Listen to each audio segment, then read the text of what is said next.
Okay, let's get started.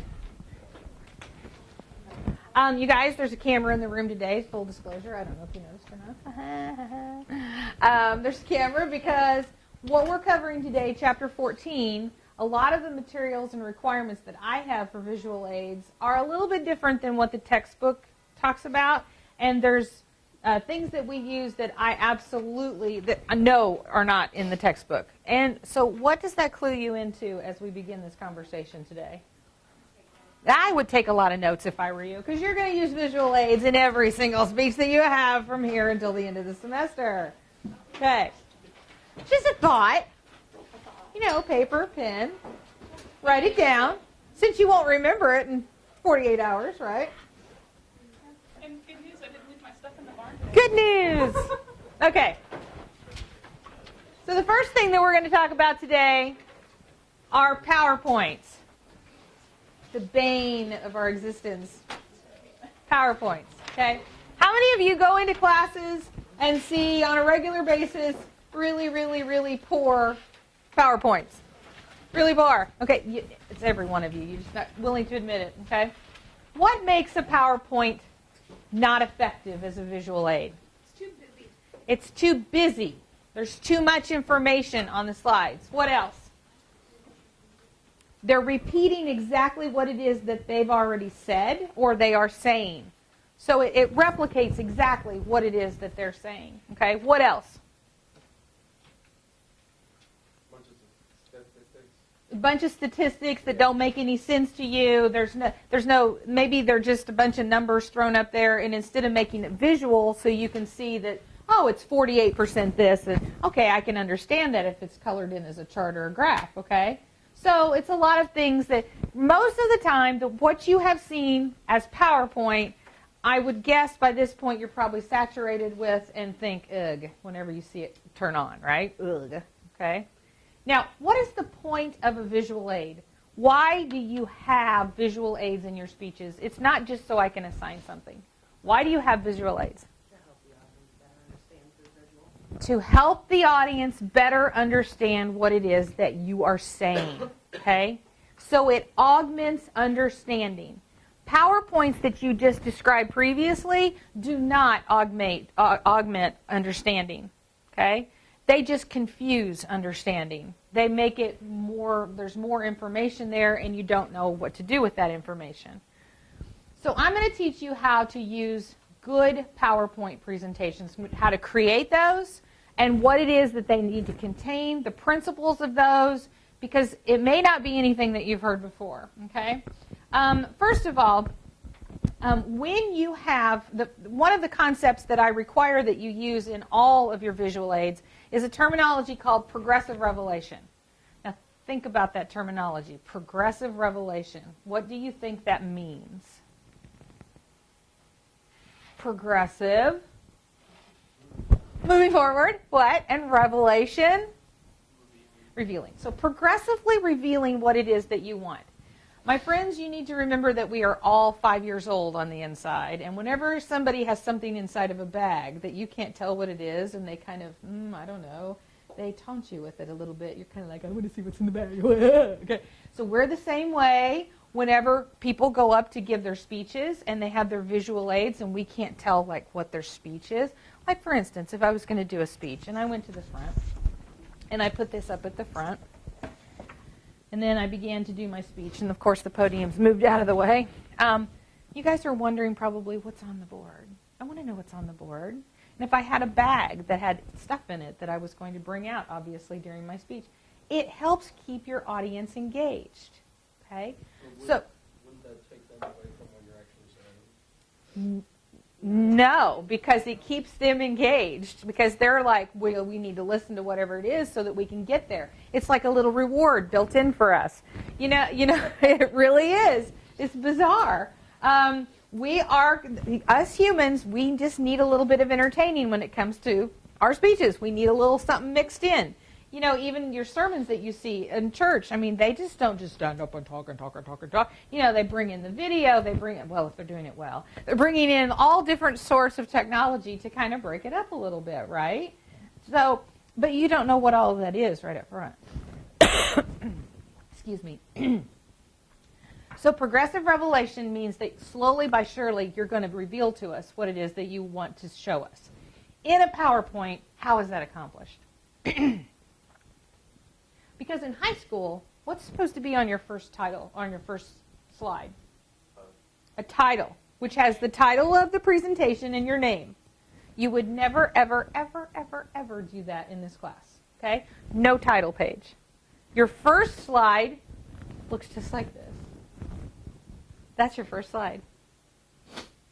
It has a template, okay? It has a template, which is some little purpley lighted thing in the background.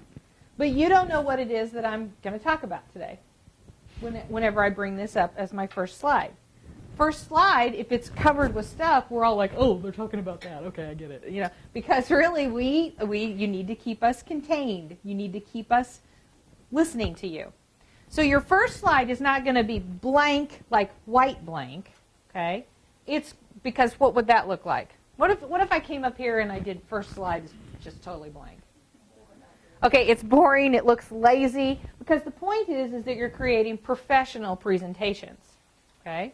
So you choose one template for all of your background, every slide that you have in that entire PowerPoint presentation, one.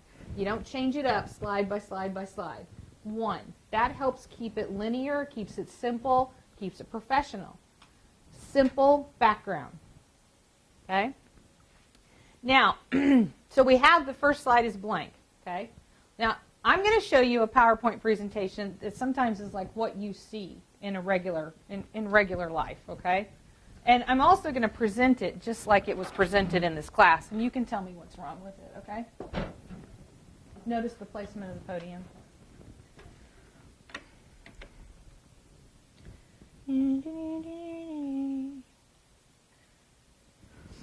A driver found 16-year-old Julia Gonzalez dead in a park in Turlock, California. She was found dead with no explanation. Her death was unknown for more than 3 months. Doctors found that when she died, her alcohol level was 6 times the legal amount of an adult. She died from alcohol poisoning. The symptoms of alcohol poisoning are mental confusion, vomiting, seizures, slow breathing, irregular breathing, and hypothermia. Alcoholism is a major problem in our society. Are you aware of the consequences? Have you taken them into account? Alcoholism. Are you ready to kill me yet? You ready to put me in the balls? Okay, wait. Let's go a little further with that. Feel my pain, please.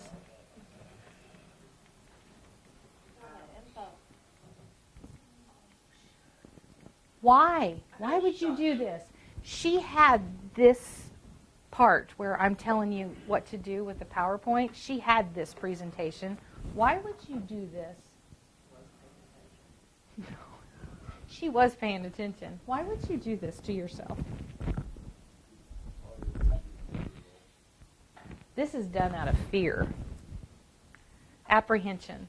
How many of you go to a 50-minute class and the material that should be covered is like 2 hours, okay? There's like 2 hours of material there.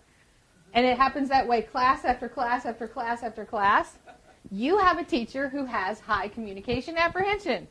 Never wants to have any time that's available that is quiet, where you can absorb the information. Okay? All right. We don't want to replicate that for sure. How many slides were on that thing? 31 slides. I would have shot her. Now, let me show you one that's pretty good, but the first slide is not blank. So immediately, if I begin my presentation, you know what my topic is. If you've ever been to City Museum, you're like, oh, I've been there. I know where that's at. If you've never been to City Museum, you're like, I don't know where that's at. Are those people in hamster cages? I mean, that's what your brain starts to do, okay? All right.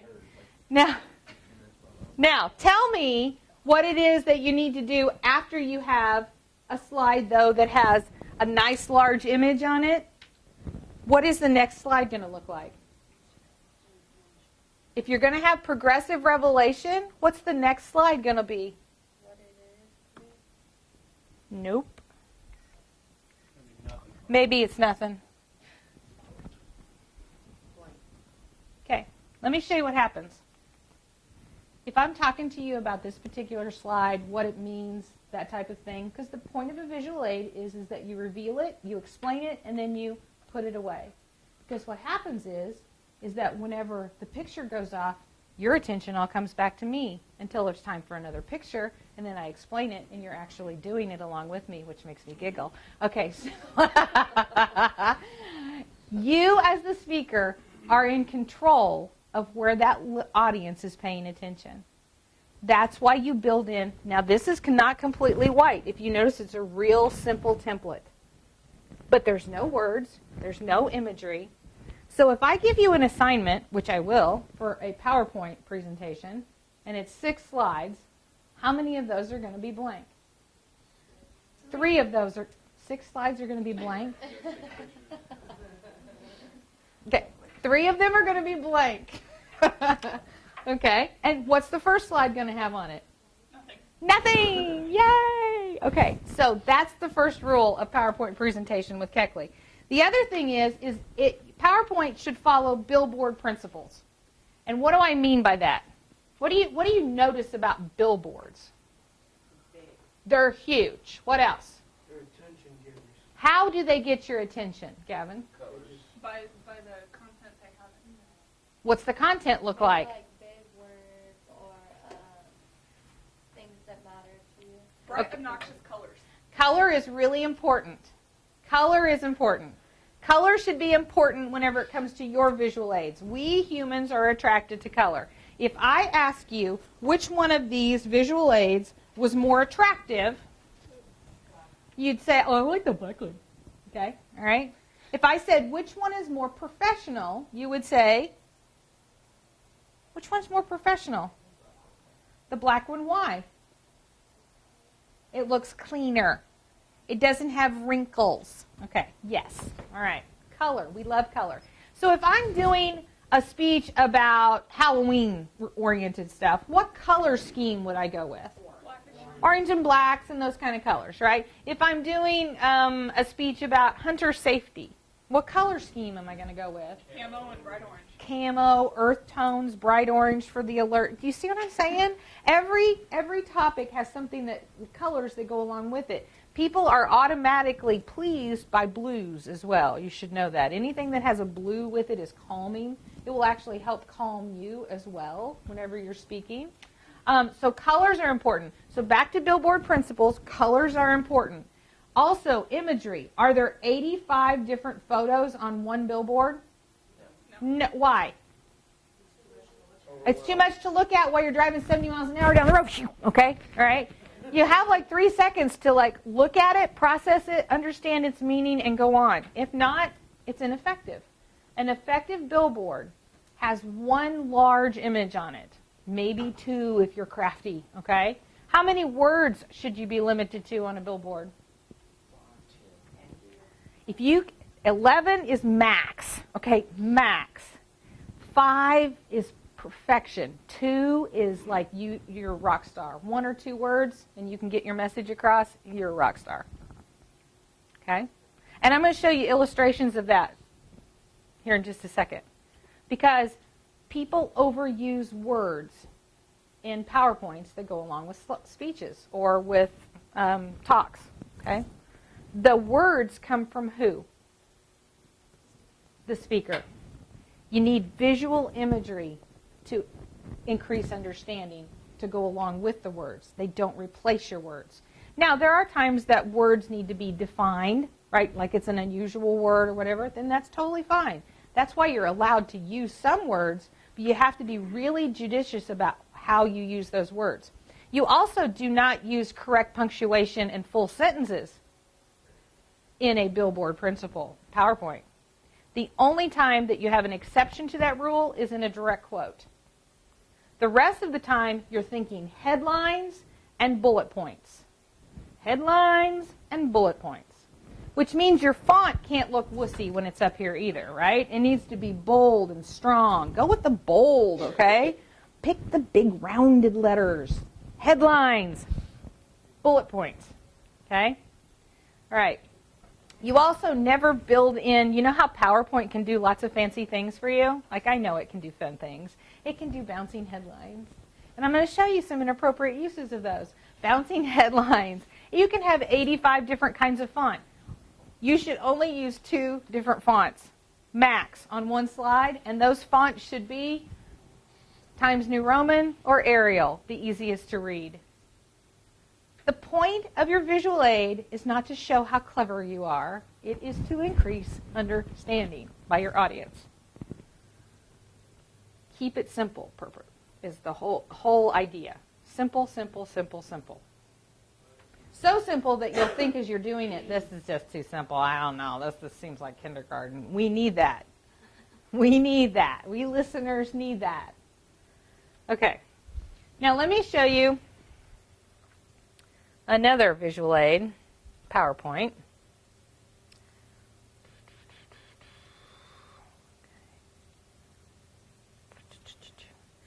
This visual aid was created as a persuasive speech visual aid to go along with why you should not drink and drive, which, please don't do that topic. But he was an ambulance driver, and I felt like that he could do that topic. Okay, first of all, you know immediately what the speech is about, right? Because there's no blank slide at the beginning, okay?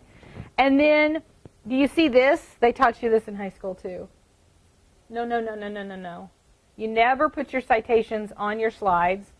Your citations go in your bibliography, okay? Not on the slide. We don't need that messing things up and influencing the impact of the imagery that you see. Okay, so did you notice that headline? It bounced in. So if you have a bouncing headline, what is the connotation that goes along with the bouncing headline? Happiness and fun. Drunk driving is not so much happiness and fun. See how your stuff needs to be the same? They need to be the same. Now watch this. Watch what happens next. Whoop. Whoop. Okay, drink and drive. Eek. Okay, that's what it says. That's the sound that goes along with it. All right, here's the next one. Whoop. That makes me want to drink. Okay, ironically enough, right? Okay, all right. And then, watch this. Oh. Okay, this is a normal slide you see. I know you see slides like this all the time, okay? If you wanted to improve this, how would you do that? Lost the mic. How would you improve this?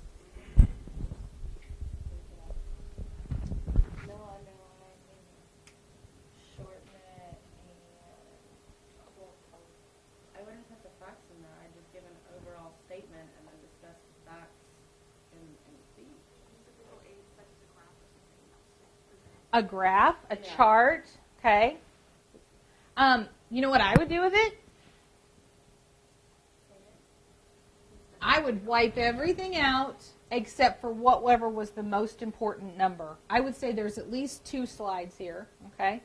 If this number, this 13,470, is the impactful information that I want to get across, then that's the only thing that's going to be in the middle of the screen in big, huge font.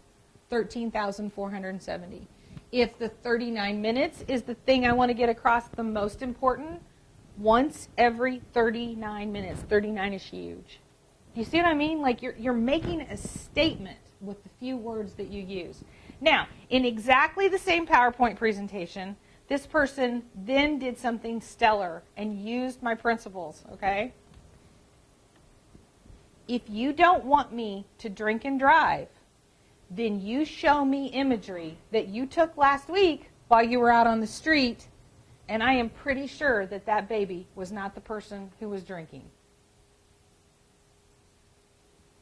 One strong image, 2 words, and a personal experience and a motive.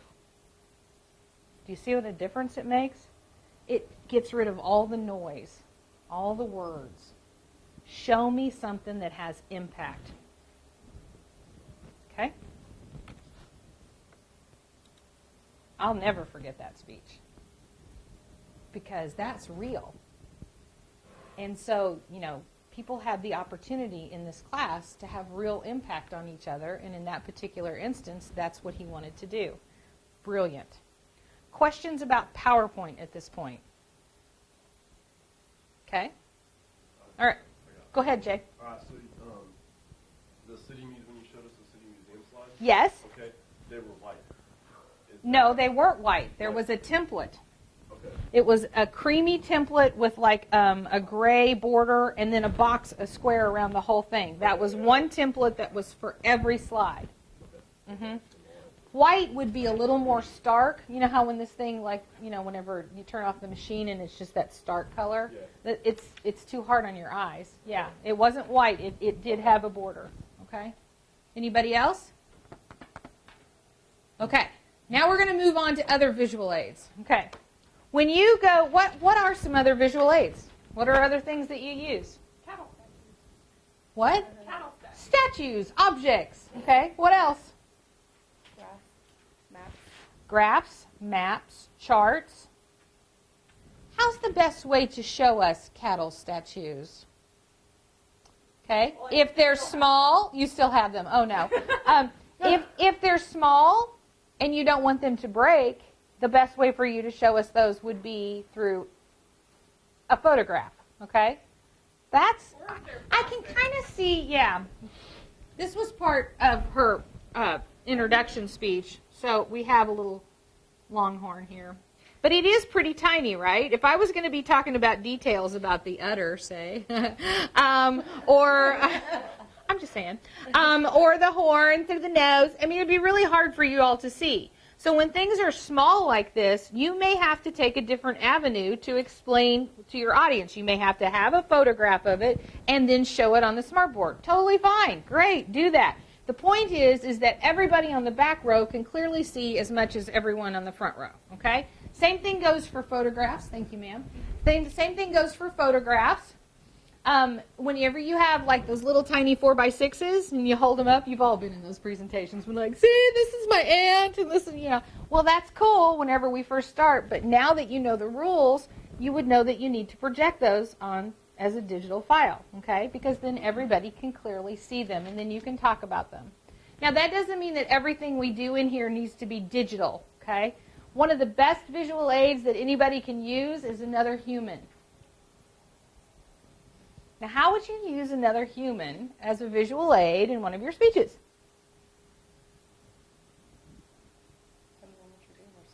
I know. Think of something. Human anatomy. Oh, wow. Okay. Okay. High size. Okay. All right. Yes, that is true. Let me tell you one of the most memorable. The point of speeches is to be memorable. Okay, that's the point. Tell a story and make the people remember it. You probably all have somebody in your life who is a storyteller, and you can retell a story that they told you because it was so vivid. One of the best ones that I ever saw was a kid whenever I was teaching part-time at Missouri Southern, and he walked up to the front of the room for his introduction speech, and he had a short-sleeved T-shirt on, and he reached down with one hand and pulled his T-shirt off. And I got to tell you that he had my attention, and he was a fine, chiseled young man. And he also had a scar that started right here and went right down the middle of his belly and went as far as we could see. And his whole speech was about this scar. Because when he was 17 years old, he was diagnosed with testicular cancer, and he'd spent the last 2 years fighting for his life. And now he was back at college for his first semester back, cancer-free, as the backup quarterback, because he'd signed a scholarship that he could be the quarterback whenever he went to college. I remember everything about that speech. Because, first of all, we had an attention getter. And then it was real, and it was heartfelt, and it wasn't just for show. It was so he could really explain who he was. And it had an impact on people, okay? And that was just a little 2-minute introduction speech. It's amazing what people can do. How many of you have ever had somebody tell you about the story about their tattoo? Like they have a tattoo, and it has significance to them, to you, and they tell you about it. It's not one of those that happened in a drunken moment somewhere, okay? That's not the ones I'm talking about. Maybe that's a good story to go along with it, but it's poignant. Like, it has meaning behind it. It had thought behind it. It had purpose behind it. Well, maybe a tattoo is a great visual aid sometimes, okay? Now, there's a reason why I don't allow you, though, to use Small children and animals. And why is that? As a visual aid. Oh, they're so unpredictable. Oh, my goodness. I'll never forget one person was going to do, they wanted to do a demonstration speech on how to change a baby's diaper. Oh, that is real fun, okay? Then it's great, and it's a great idea whenever that baby is just all passive and like, eh. But then when they're having one of those screaming, raging fits where they turn every color of red and their little arms are coming in, you know, and you have no control over whether in that moment in time they're going to just blow up your speech or not. And I remember we used to let the people bring animals and, like, you know, be like your dog and their magic tricks or whatever. And usually their magic trick inevitably is always to poop on the floor, okay? Because that's what I don't know if you can count on it. You can just count on it, right? And then one time in this classroom, they were going to do an informative speech, and you know how you keep your visual aids to yourself, because you're kind of playing poker with your visual aids. You're kind of keeping your cards to yourself, right? So this dude has this huge, like a Hollister bag, you know, with the big ones with the visuals on the side and handles, and there's a blanket over the top of whatever's in the bag, and this cute little thing that's sitting next to him goes, "Hey, what's in the bag? I think it moved."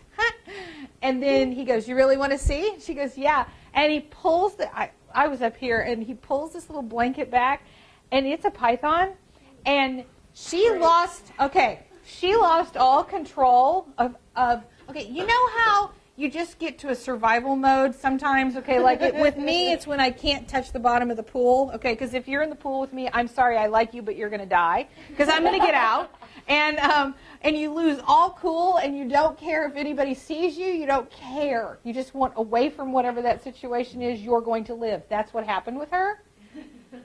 She cried. I thought she was going to pee. She was on top of the chair. Okay, it was just not kind, okay? And, of course, he thinks it's hilarious. "Oh, what's wrong? You don't like Sam?" Okay, so anyway, you know, some people have phobias that we need to be aware of, and that's why we don't allow that. Okay.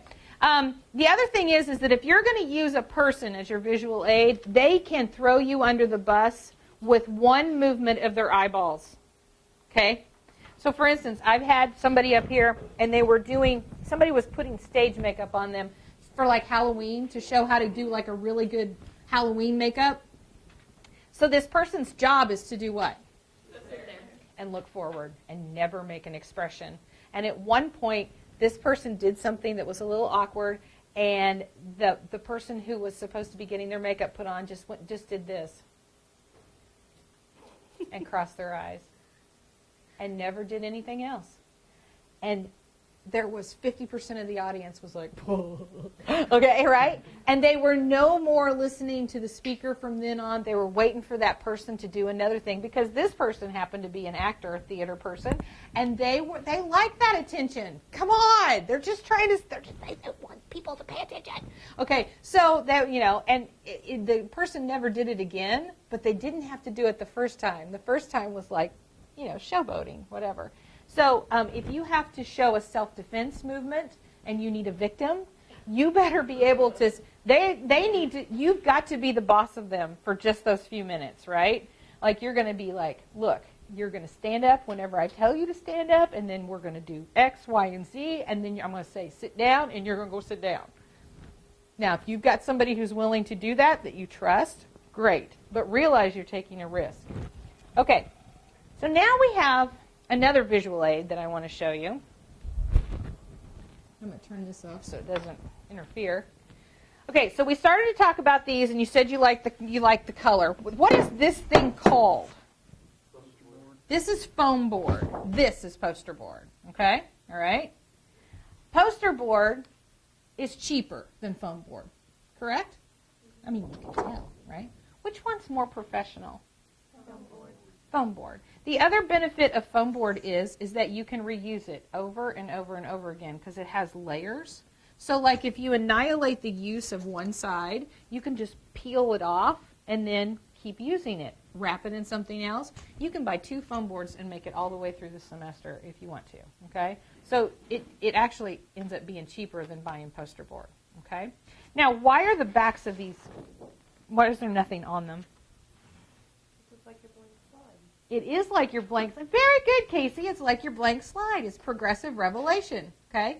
whenever you come into class, you have this one thing done, then you can bring it up to the front, put it up here, wherever it is. You can even keep it down here until you're ready to show it. And then when you're ready to show it, you display it, you explain it, and then what do you do with it? You put it away. So that means that it goes back to that. Okay? Now let's begin, before we do that, one more thing about poster board that I really abhor. Okay? Nice. What's this?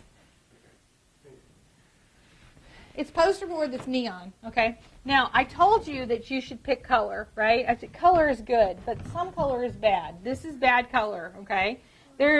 Well, is it hard to look? How about this? Does that hurt? It hurts a little. Elliot, we'll be class in a little bit. We don't have class yet. This is class before. Okay, all right. So now, what do you do with this? What's this good for? Hey, you know if you live on a country road and you're having a garage sale and you want people to come from the highway, that's what this is good for. Okay, right here, okay? Or party with an arrow, okay? That's what this is good for, all right? Or you can cut it up and put it on the black foam board and that looks brilliant. Okay, now let's talk about the credibility, the professionalism of this particular visual aid. Okay, talk to me about that. It looks like Pac-Man to me. It does. Wah, wah, wah, wah, wah. Or the cheese, the immature cheese. Okay, not ready. Okay, all right. Okay, I get that. But do you like the color? Do you like the colors? Yeah, Clean, you can read it. clean cut. Okay, can you produce something that looks similar to this? Good, because that's what you need.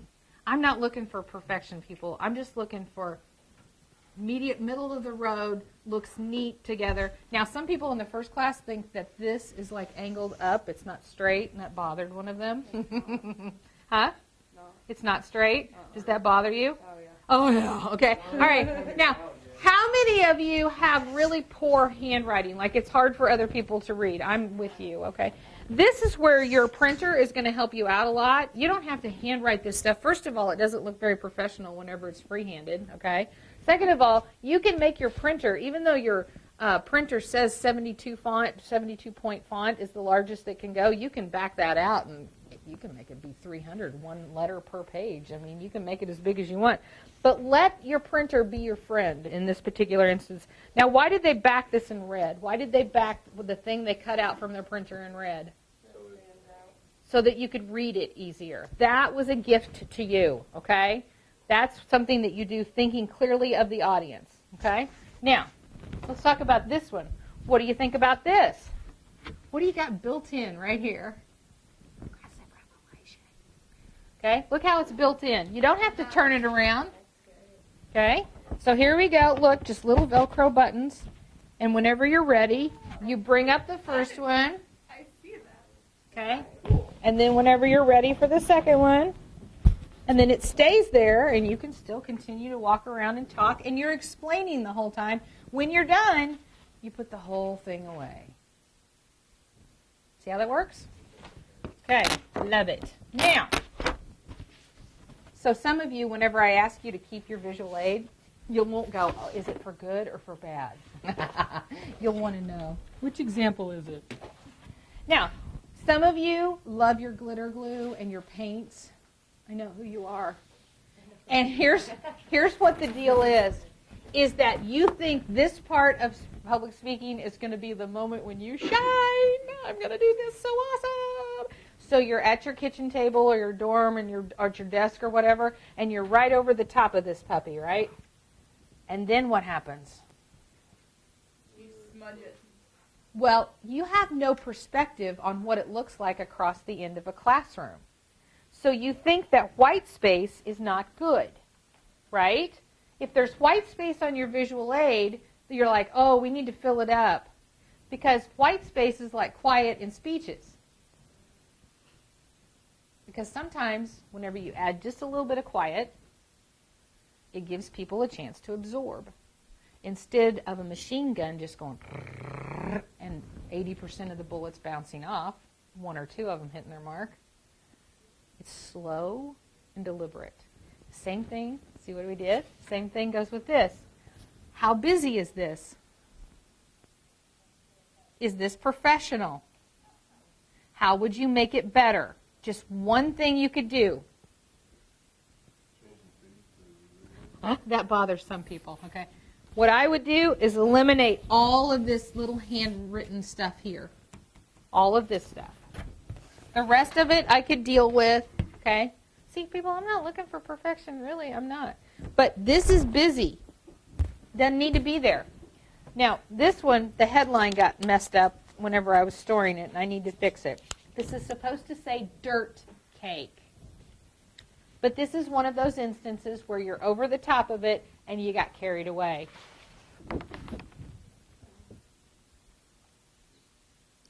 Now, if you look at the title and the flowers and the dirt and the gummies, cute, cute, cute, cute. Stop. Okay?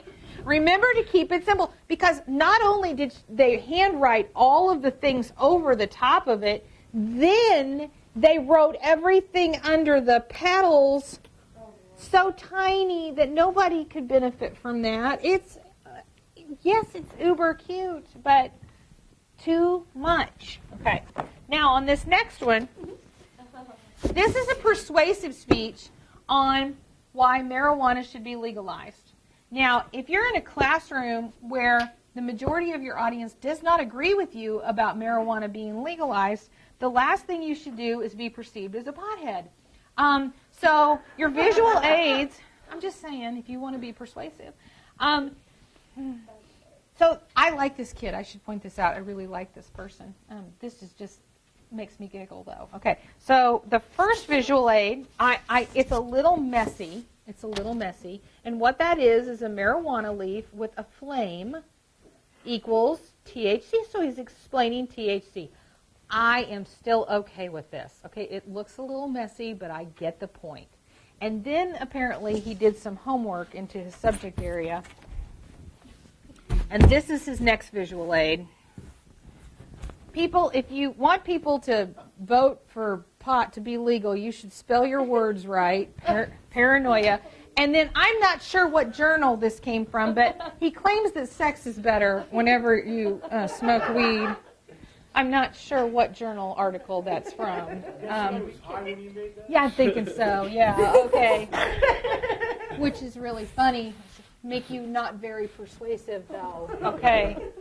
All right. Maybe he was stressing over the speech. Okay. Another thing that visual aids do for you is when you do them electronically is they have a thing called spell checker. And that's a beautiful thing because then you don't destroy this foam board by putting, the subject of the speech is how coffee affects diabetes, and you misspelled the word diabetes. And besides that, how much time went into this? Yeah, this was done in the car. Okay. What about this? This has built-in progressive revelation. Y'all remember this from science fair, right? Display board? That Longhorn speech for Mr. J when I was in. That is so neat. It's a stove. Shut up. It's cute. Okay. Okay. How to bake a cake. Now, the next one. Somebody give me the time, please. What time is it? Oh, perfect. Okay. So, the next one does not have progressive revelation because she used both sides. But here's the deal. This is the first attempt. Now, does that look professional? That looks like you forgot about your speech and you woke up like 10 minutes before class started and you're like, oh crap. Yeah, That looks like. exactly. And then, with this simple change, how much better is this? How much better is that? And really, time-wise, not that much time investment. And simple rectangles of color construction paper that you've messed with since you were 3 years old, okay, with the rounded scissors. You can do this, all right? Little pops of color so that you can easily see what it is that she's talking about, and stenciled those simple letters up there. So much better, okay? Now, other visual aids, because there will be other visual aids. Sometimes your stuff is small. Like, for instance, what's this a visual aid for? This is for a s'more, okay? All right, s'mores, that's funny, okay? Now, this is a visual aid for what? A washing machine. Now, are you ready? Top load, front load on the same thing. I thought it was an oven at first. Okay. But then, what's this a demonstration speech about? How to do laundry, how to sort laundry, right? Because in the class that she was in, the majority did not know anything about that. I know, it's sad.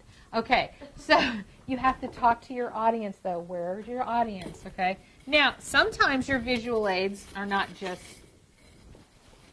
you need visual aids to go along with small things. Oh, gosh, this is old. This looks crappy. Okay, what is this? What's this visual aid for?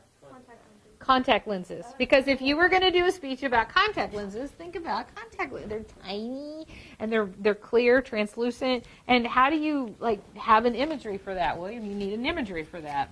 I'm going to have to get some better foil. Sometimes you just need sounds. Let's see if it still does it. This is my moo cow. I know, right? I have one like that. Aww. Somebody gave it to me and said I was a big heifer. I'm kidding. I'm kidding. I'm kidding! Start to say, I had to punch this. That's a joke. It's a ha-ha. Ha-ha-ha. Okay, here's another visual aid. It was a demonstration speech by a non-traditional student who discovered that the majority of the people in the class did not know how to sew a button on or how to sew a hem. So she did basic things about how to do, because if you go to the dry cleaners, it's $3 if they sew a button on. $3? That's $3. Are you kidding me? Okay, so you could buy 3 chances to win the lottery with that. So you cannot show like a tiny little needle and how to thread it because it's too small. And any of you know how to make your own fishing lures, like fly fishing lures? Okay, that requires a tiny little hook and lots of winding, and sometimes even a magnifying glass over the top of that so that you can work on it properly. So she blew it up, and she used construction paper. See, we all still are 5.